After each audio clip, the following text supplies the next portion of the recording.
Pelatnas dominasi gelar juara turnamen NPCI Jakarta Table Tennis Championships 2025.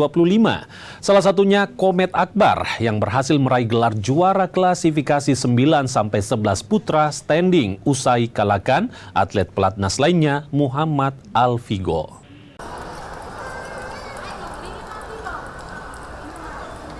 Turnamen tenis meja bertajuk NPCI Jakarta Table Tennis Championship 2025 mencapai puncaknya pada Minggu sore. Ajang yang diikuti 330 peserta termasuk 128 atlet difabel dari 13 provinsi berjalan sukses.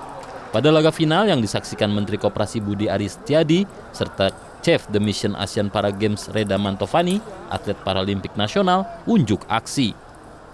Di klasifikasi 9-11 standing putra, dua atlet pelatnas asal Jakarta, Komet Akbar dan Muhammad Alfigo, berlaga di babak final. Komet Akbar akhirnya meraih gelar juara setelah menang 3-1. Bagi Komet, ajang ini juga sekaligus pemanasan jelang turun di Asian Para Games 2025.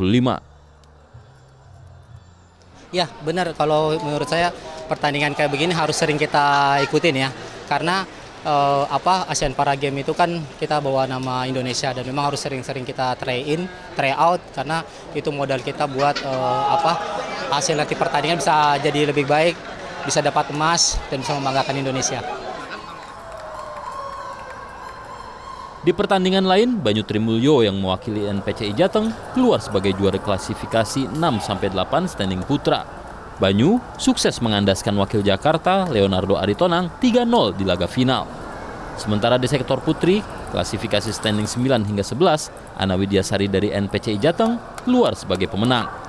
Di laga final, Ana menaklukkan wakil Jawa Barat, Sela Randayana, dengan skor akhir 3-1. Angga Nuriski, Hanil Rivelino, Kompas TV, Jakarta.